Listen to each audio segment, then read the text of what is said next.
સરખેજ ભારતી આશ્રમની અંદર ઈકા બાપુ પર જે શારીરિક શોષણના આરોપ લાગ્યા છે, જે યુવક છે જેને ફરિયાદ કરવા પોલીસ સ્ટેશન પહોંચ્યો છે, સરખેજ પોલીસ સ્ટેશન, તેની સાથે વાત કરીએ.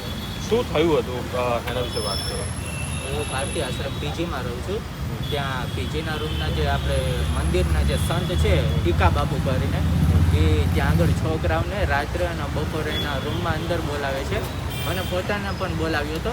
એમની રૂમની અંદર કપડાં બધા ઉતારી નગ્ન થઈ અને અમને પણ નગ્ન કરવા માટે ફોર્સ કરે છે અને પોતાનું શારીરિક શોષણ આમ કરે છે અમારું બધાનું, કે ભાઈ તમારા શરીરની માલિશ કરો, પોતાનું હસ્તમેથુન કરવાનું એવું બધું કરાવડાવે છે.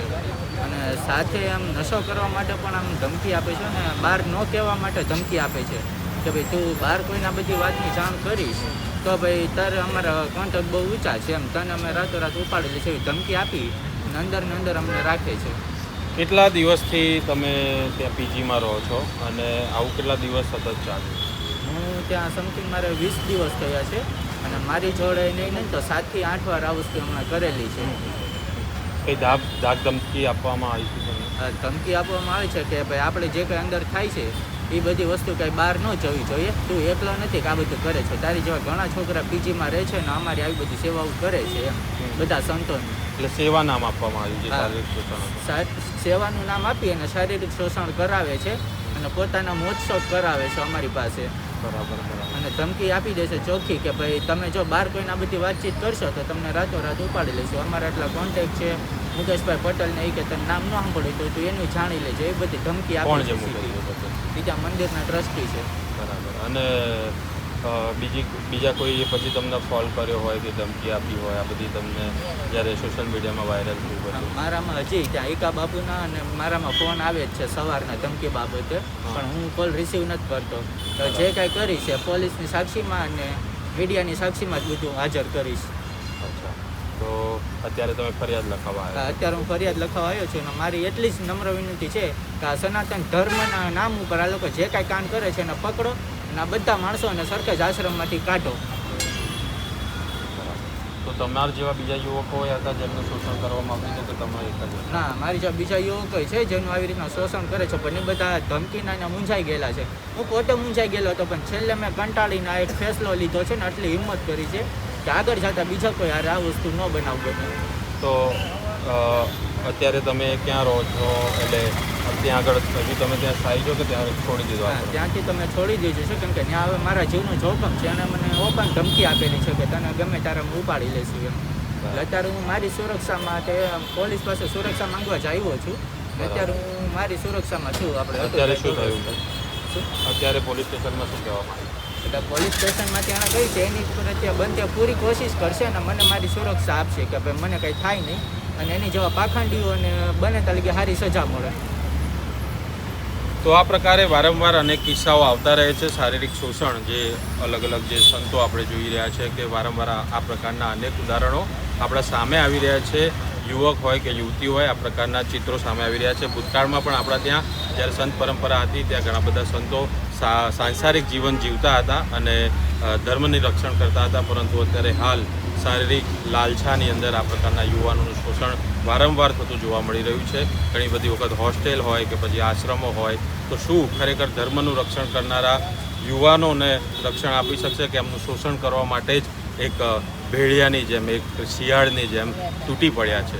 હજુ પણ આ મુદ્દે આપણે આગળ વાત કરીશું. તો સોમાન સાથે જોડાયેલા રહેજો. સમગ્ર અહેવાલ તમારા સુધી પહોંચાડતા રહીશું, કારણ કે ધર્મના નામે ધંધા કરતા લોકોને એમનો અસલી ચહેરો તમારા સુધી પહોંચાડવું એ ખૂબ જ જરૂરી બન્યું છે.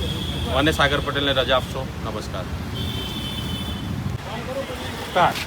ભારતી આશ્રમ વિવાદને લઈને બીજા પણ ઘણા બધા યુવાનો છે, તેમની સાથે વાત કરીએ. એમને પણ ઘણી બધી નારાજગી છે, શા માટે વિરોધ પ્રદર્શન કરી રહ્યા છે. પિન્ટુભાઈ કોળી આપણી સાથે છે, તો એમની સાથે વાત કરીએ. પિન્ટુભાઈ, શું કારણ છે અને શા માટે પોસ્ટરો લઈને ઉભા છે?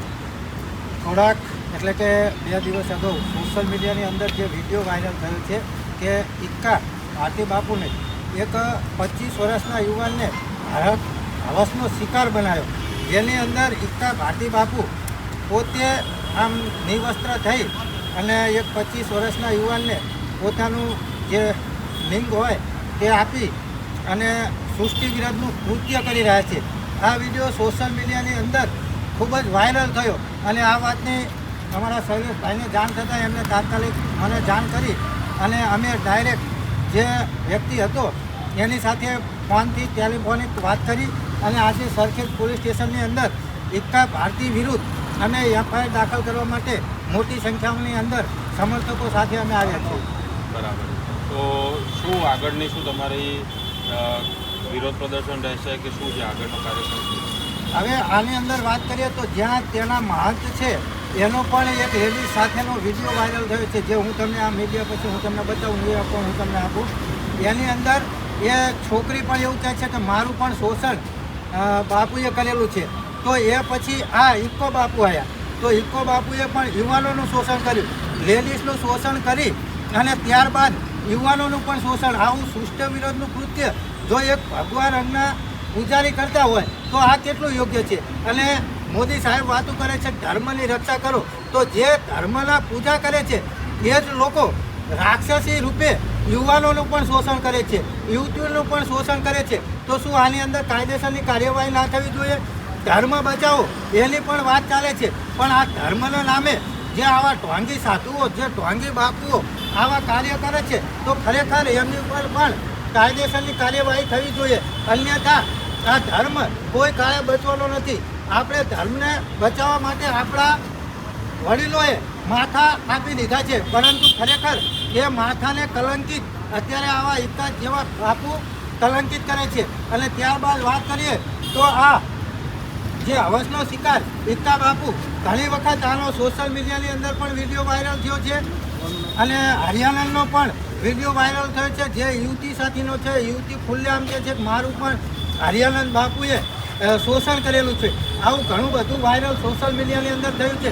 અને ખાસ વાત કરીએ તો જે સુપરસ્ટાર જેને કહેવાય છે ઇન્સ્ટાગ્રામની, જેને પોલીસ પણ ગોતતી હતી, એ કીર્તિ પટેલ આજ ભારતીય આશ્રમમાંથી મળી આવી. તો ખરેખર આ ભારતીય આશ્રમ એ કોઈ સાધુ સંતોને રહેવા માટેનું સ્થાન છે કે પછી આવા મુસ્લિમોને બચાવવાનું સ્થાન છે? મને તો પહેલાં તો એ ખબર નથી પડતી. કીર્તિ પટેલ પણ ત્યાંથી મળતી હોય તો ખરેખર આ ધર્મના નામે ધટીને ચાલતું હોય એવું મને દેખાઈ રહ્યું છે. તો ધર્મના ઠેકેદારો વાત એવી કરતા હોય છે કે ધર્મ બચાવો, પણ કોનાથી ધર્મને બચાવીએ? સવાલ એ છે કારણ કે તમે લોકો જ સૃષ્ટિ વિરુદ્ધના કૃત્ય, નરાધમ કહી શકાય એ પ્રકારના કૃત્ય કરી રહ્યા છો. અને જે સમાજની અંદર જે વારંવાર સરકારી કાર્યક્રમો હોય કે ધાર્મિક કાર્યક્રમો હોય એમાં તમે સ્ટેજ પર બેઠા હો છો અને ધર્મનું પ્રતિનિધિત્વ કરવાનો દોડ કરતા હો છો, પરંતુ જ્યારે તમે જ આ પ્રકારના કૃત્ય કરો ત્યારે સવાલો ઊભા થાય છે કે ક્યાં ભાગી જાય છે જે ધર્મના ઠેકેદારો છે? એ આગળ આવતા કેમ નથી? એ સવાલ પૂછતા કેમ નથી? વારંવાર આ પ્રકારની ઘટનાઓ અનેક બનતી જાય છે, પરંતુ આપણને કહેવામાં આવે છે કે ધર્મ બચાવો, પરંતુ એનો જવાબ આ જ ઠેકેદારોએ આપવો પડશે કે ધર્મ બચાવવાનો છે, પરંતુ કોનાથી? આ પ્રકારના કૃત્યો વારંવાર થતા આવ્યા છે, આ પ્રકારના યુવાનો બોલતા રહે છે, પરંતુ આગળ શું એના પર કાર્યવાહી થશે કે કેમ? શું એ નાસ્તા ફરશે છે એમને પકડવામાં આવશે કે કેમ? અને આગળ શું થાય છે સમગ્ર અહેવાલ તમને સોમવાર પર અમે બતાવતા રહીશું. તો જોતા રહેજો. મને સાગર પટેલને રજા આપશો. નમસ્કાર. નમસ્કાર દર્શક મિત્રો, ગુજરાતી સમાચારમાં આપનું હાર્દિક સ્વાગત છે. આજે આપણે આવ્યા છીએ અમદાવાદ શહેરના સરખેજ પોલીસ સ્ટેશન ખાતે આવ્યા છે, જ્યાં એક વિડીયો વાયરલ થયો હતો ભારતીય આશ્રમનું. તે વિશે વાત કરીશું કે સમગ્ર મામલો શું હતો તે માટે વાત કરીશું. શું નામ આપનું? મારું નામ શૈલેષ છે અને સામાજિક કાર્યકર્તા. શું મામલો બન્યો છે ભારતીય આશ્રમનો? વિગતવાર કહેશો? હા, આ જે મામલો છે, આજે અતુલભાઈ દવે જે સામાજિક કાર્યકર્તા છે તેઓને થોડા દિવસ પહેલાં એટલે 3-4 દિવસ પહેલાં જુનાગઢ ખાતે પ્રેસ કોન્ફરન્સ કરવામાં આવી હતી. અને જ્યારે પ્રેસ આ ઓટોમેટિક કેમ બંધ થઈ જાય? ના, એ મેં વળીને ચાલુ કર્યું તોય ના થયો. તમારો બે વખત ક્લિક કંઈ કર્યું નોટ ઇનફ.